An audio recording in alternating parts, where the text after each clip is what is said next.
Hi everyone, welcome to the Super Fun Awesome Happy Time pedal show. My name is Gabor. Hey, welcome. I'm Alex, and we're going to check out a Lewitt mic today, do a bit of a shootout.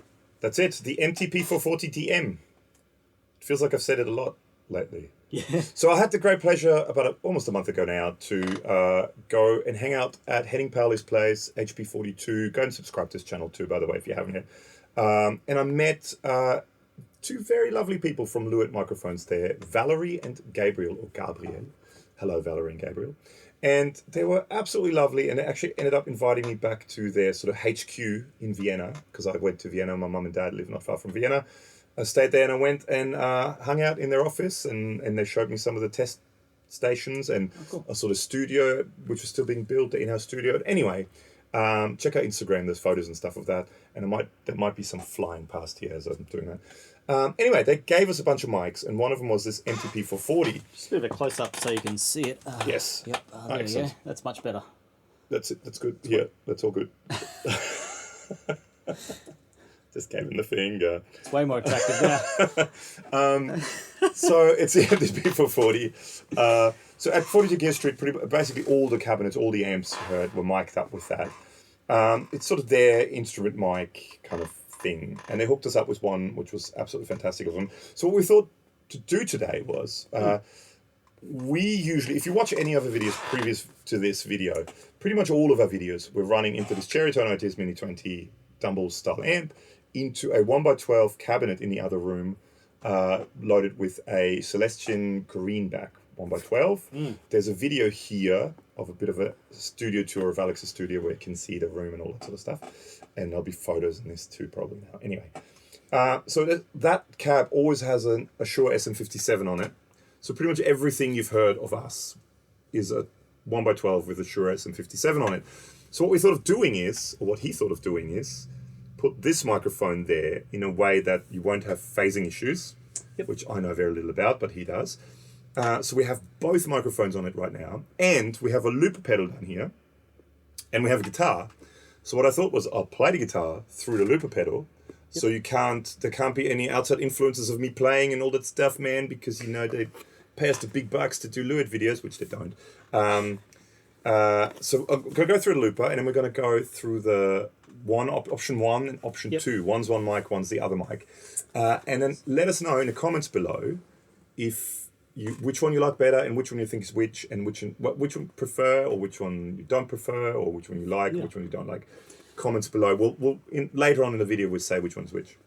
Okay, so how we're going to do it is each mic's coming into a channel on the console.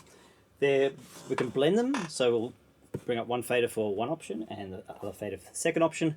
That's all going into one channel on the converters. So we can do a loop and then do one channel at a time. Later on we'll get to some blending options and hear what they sound like together. But basically two dynamic microphones. Yeah. And you're going to play a loop for us? I'm going to play a loop. So we're going into that Cherry Tone ITS Mini 20, and we've got a plumes here for a little bit of grit. Crooked Devices plumes. Yeah. And it sounds suchly.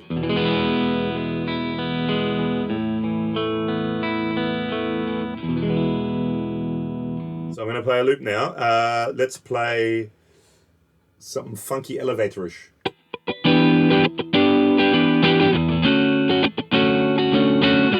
Oh, I got to press record too, don't I?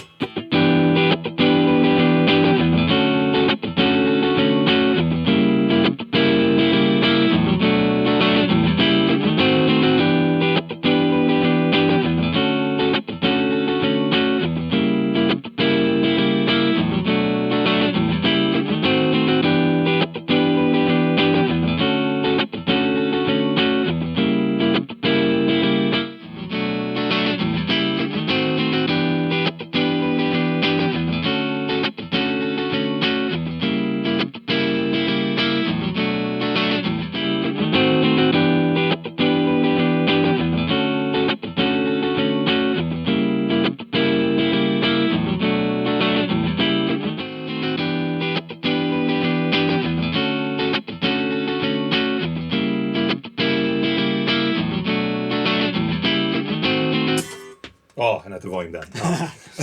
I'm a professional.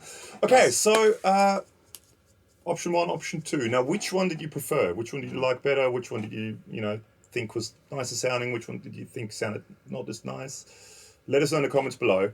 What we're going to do now, we'll talk about it later on in the video, but should we try also some blending options? Yep, this is often a very commonly used technique when you have two different tonality microphones and you blend them to either make it warmer or brighter, depending on your guitar, the guitar part, how much gain, blah blah blah blah blah. Yada yada yada. So yeah, that's pretty much what we have. Try the same. Let's try that. So we've got the same loop. We'll use exactly the same loop. So which blenderization are we going to start with? Let's go the microphone 1 with say about half of number 2.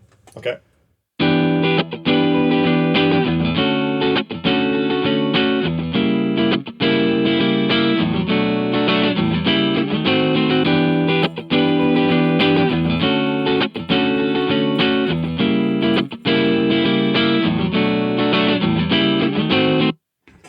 Yeah. So that was option 1 in that, and there was some tambourine in there. It's a bit jazz tambourine. Jazz tambourine. It's a bit avant-garde grooves there. Yeah. Well.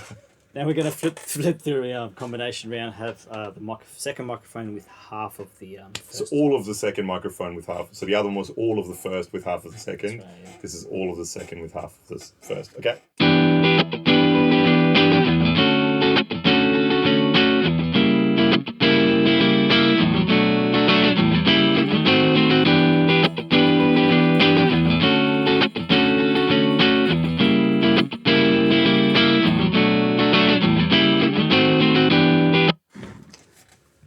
Smooth.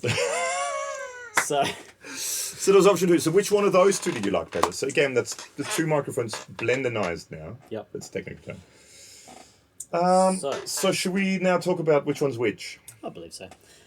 So the first one is the Lewitt. Option 1, yes. Yep. It definitely has some more low mid-weight and bass to it. And a more rounded off top end. Yeah. So the funny thing is, we were just talking about it before.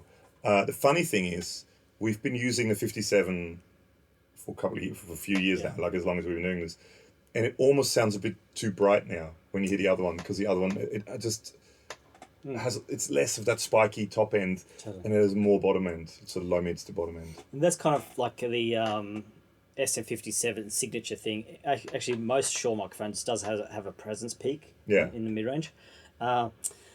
That can definitely be used to advantage when you start blending the two. Because often it's a 57 and a ribbon, or a 57 and a condenser, like a 414, or a 57 and a 421. So what he said. Yeah. So this is good options when you have the two different tonality qualities of the microphones. And depending on, especially if you're recording, depending on a track, if you need something to pop out more, you want a bit more brightness, you rather than bring one in. EQing your guitar to be brighter, just bring one in, mic in a bit more. If you're playing a 335 with some fairly clean stuff, you might want a bit more 57 to make it poke through. If you're playing a Jazzmaster, jangly single coils, you might want a bit more Lewitt. More of the Lewitt, yeah. So let us know which one you like better. I mean, it's all this stuff is personal preference stuff. So I should say, this was somewhat, I guess, sponsored by Lewitt, because Lewitt gave us these microphones. But, I mean, we more than anything want your opinion, not our opinion. What is your opinion on it? So which one out of the two did you prefer? I think we may do the blending option from now on. I think so. Because I think it works quite well together, because you have that more weight from the Lewitt, and you have that definition and stuff from top end from the 57. So I like it. I have to say, I've been using one of the vocal mics now as well when I perform live. The MTP440, I think it is. And I quite like it. I think it's a good mic. So let us know what you think. There's links to what below? Podcasts and all that stuff? Yeah, podcast and our Instagram and Facebook accounts. Please like and subscribe to those. And also the channel, there's a notification bell underneath somewhere. If you hit that and you get notified. Notified. Sure. You'll get that too. And, you get notified. And next time we realised a new video. Coffee right before the videos. So, yes. Yeah. Hey, thanks for hanging out, and we'll see you soon. Big thank you to the guys at Lewitt one more time, and yes, bye. Yeah.